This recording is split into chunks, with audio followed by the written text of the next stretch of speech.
Hello gamers, and once again welcome back to a new season of Memory of Chaos in Honkai Star Rail. The new memory turbulence is called Traces of Sanctus Medicus, and it is meant to, of course, give our newest character in the game, Kafka, who is a dot-heavy character, a little advantage.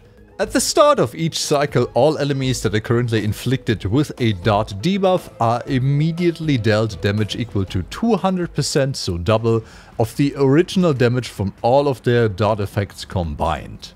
I'm sure some of you guys might be shocked at reading what this turbulence does, and you're like thinking, oh god, well, I didn't level any dot characters, I didn't pull for Kafka, what can I do? Should I level my Sampo? Should I level my Hook? Should I pull for Kafka? Do I really need her?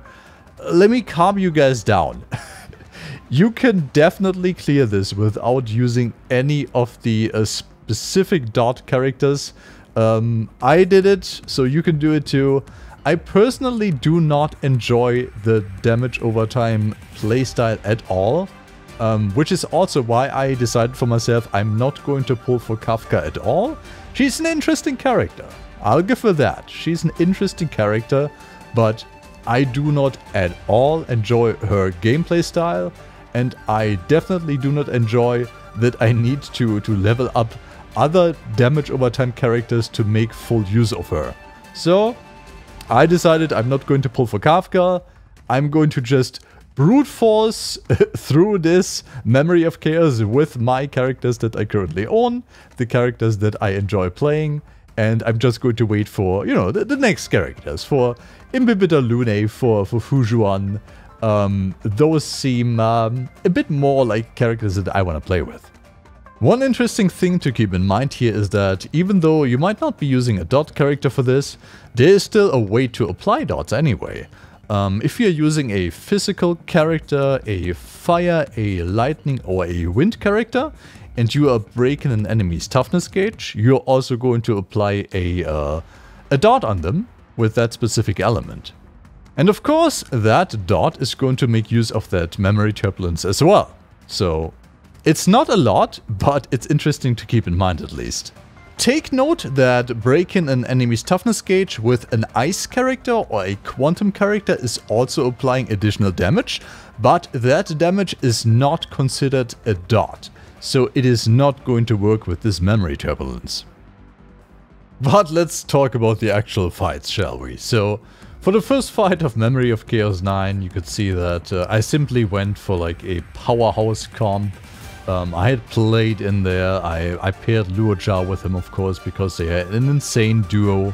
Then we had also Silverwolf and Sailor with them, and I simply went for like maximum damage, you know, just get it over with.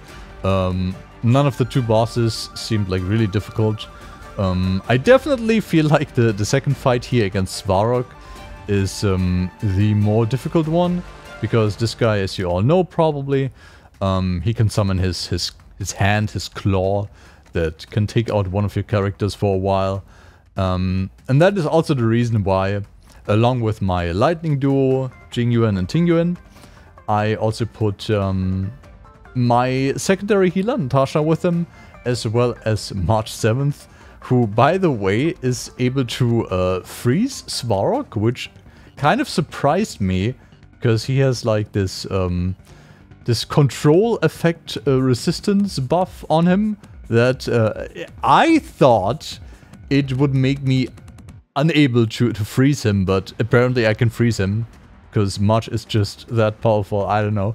But yeah, anyway, so against Svarog especially, I want to run two sustain characters.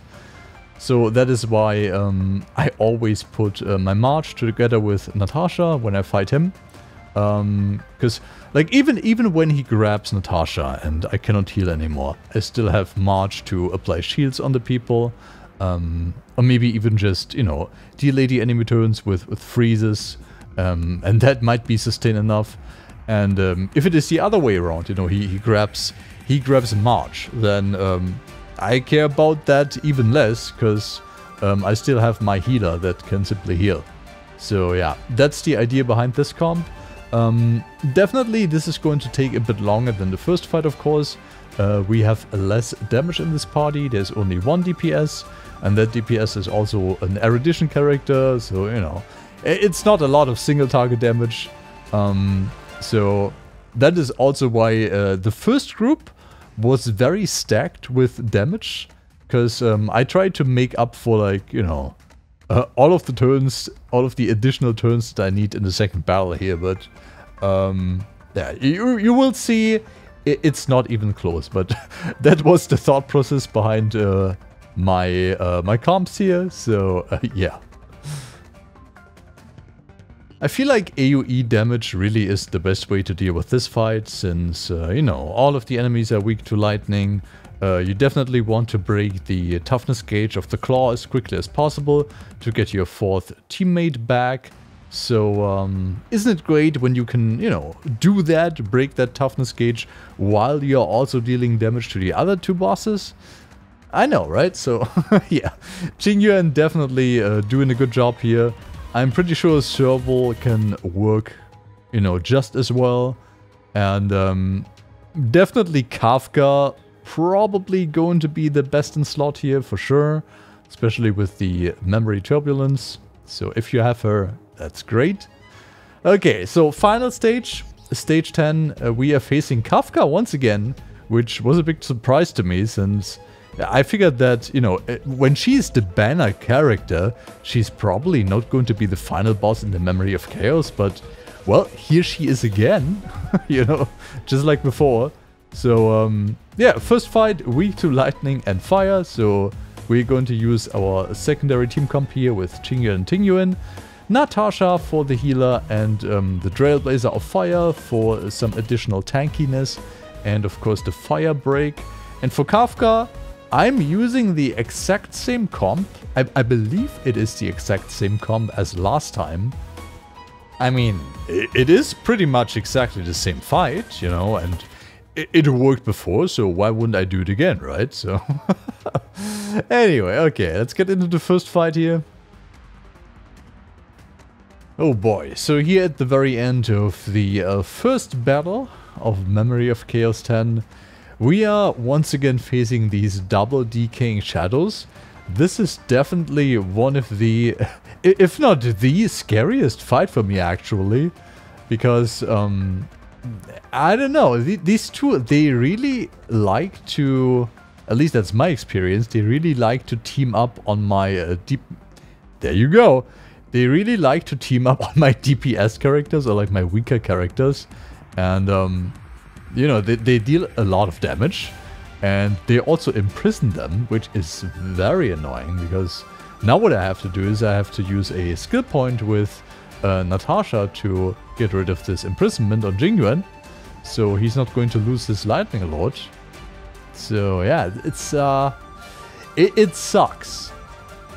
I have to admit, Jingyuan is probably not a very good character to fight these guys with, since when he gets imprisoned and, you know, his turn gets skipped, his lightning lord is also going to get skipped, so that really sucks for him. I'm sure that Kafka is probably the best character you can use against these guys.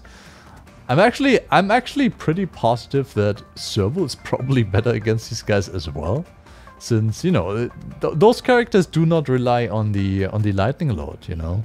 Like, when they are up, they are dealing damage. They don't have this secondary entity in the battle that is basically dealing the most damage. So yeah, that's that. Anyway, we are trying to break the toughness gauges of these guys as much as possible.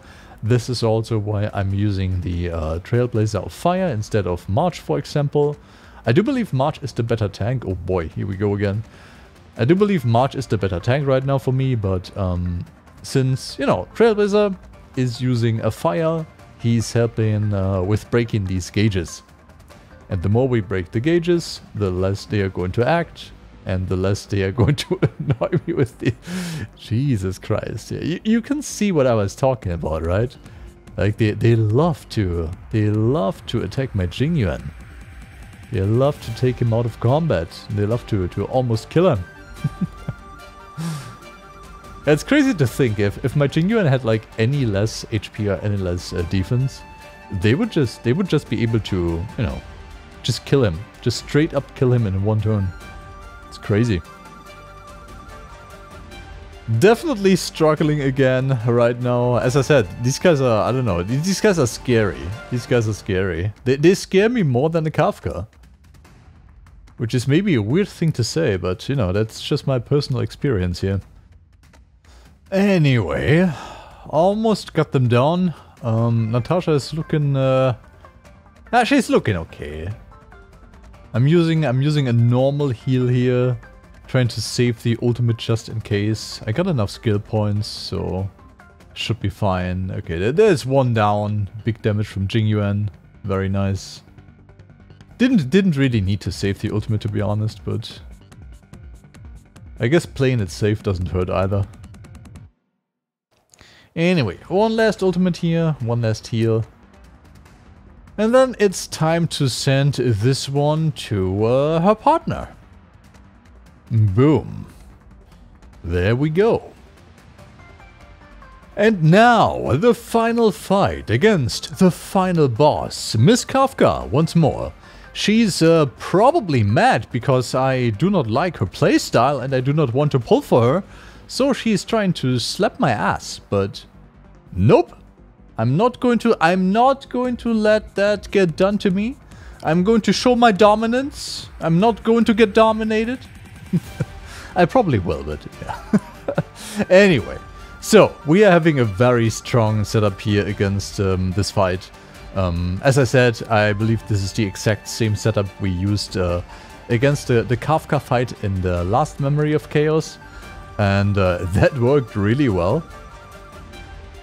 So I'm going to completely focus on Kafka here, since she's definitely the more dangerous boss. I do not really care about the Sanctus Medicus guy. Like, what can he do? Attack me? Wow. Yeah, I don't really care about that. But Kafka, she can dominate my characters, which is going to basically make it so I lose control over the character, and the character is going to randomly basic attack my other characters. So that's really shitty. We don't want that to happen. So using Luo Cha here, by the way, to get rid of the lifesteal buff from the Sanctus Medicus guy. But as I said, like right now we do not even care about that guy. That's going to come in handy later though.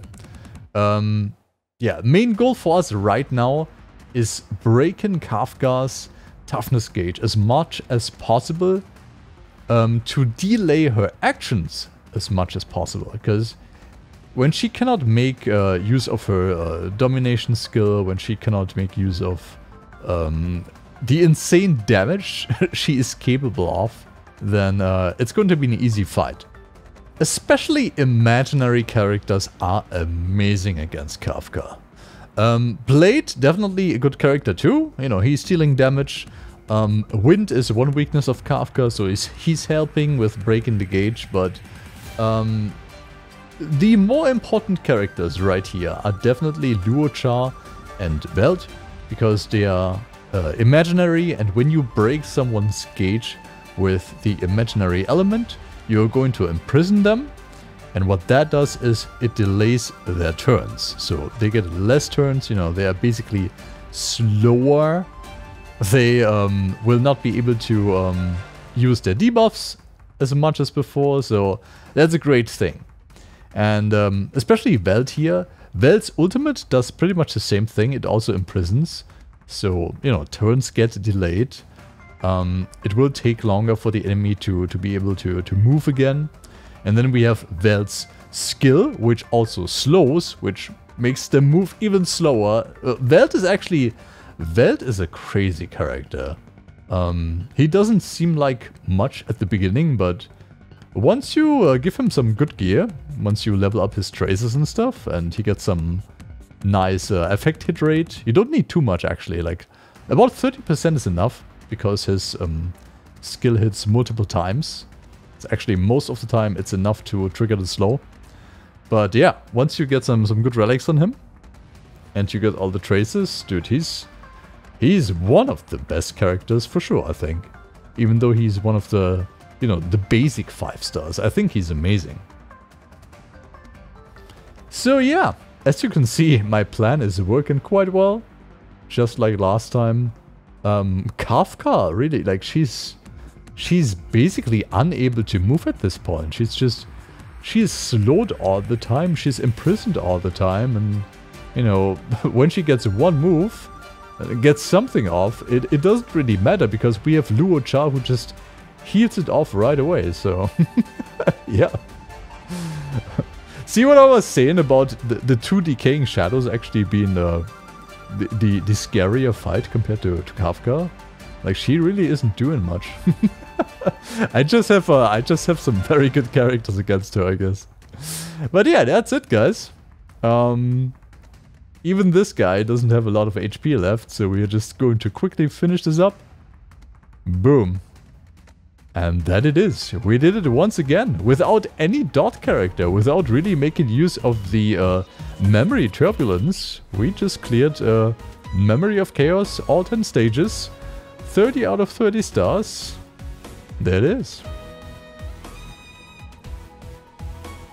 So, for the end of the video, as usual, we follow our tradition. I'm going to show you all of my characters. A little character showcase. You will see all of the light cones, all of the traces, all of the relics. A few things have changed from the last time, for sure.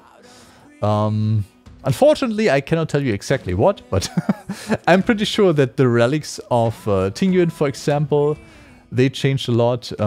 Yeah, for a lot of my characters, I decided to pick up a bunch of these new hackerspace relics, I think they're called. Basically, they speed you up, and if you use an ultimate on one of your allies, it speeds up the whole party by, I believe, 12%. I believe they are really good. They are amazing on any healer, on any harmony character for sure. Luo Cha, I also changed the equipment. He's got a 2-part healing set now to, you know, get that outgoing healing boost so he can heal even more. My Trailblazer still has the shitty blue boots, so not too much change there. Silver Wolf also has 2 parts of the hackerspace set for more speed. It's all about the speed, really. It's all about the speed in this game. Welt, I believe, has gotten some more crit rate or crit damage. I'm not too sure about that, but yeah, I definitely try to give him some better stuff. So yeah, there's that. Also preparing for Imbibiter Lunae, by the way, so I'm farming imaginary relic sets. And you know, since that guy is not out yet, I can use them on Welt. Definitely not a waste, for sure. For Seela, I think nothing changed at all. Maybe she got a little bit more crit damage, I'm not sure. Blade should still be the same kind of guy.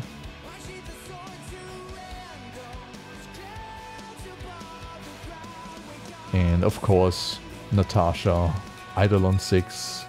Amazing free character. She really helped out a lot. She's definitely one of the better 4-star characters, I would say. She also got the full hackerspace set. Because that works with her ultimate as well, of course, since she's healing the party. And of course, my amazing super lucky March 7th. With an amazing effect hit rate. It's really crazy. I'm still surprised that she was able to freeze Svarog. Jesus Christ. She's amazing as well. Anyway, guys, we did it once again. Thank you so much for watching the video. I'll see you next time.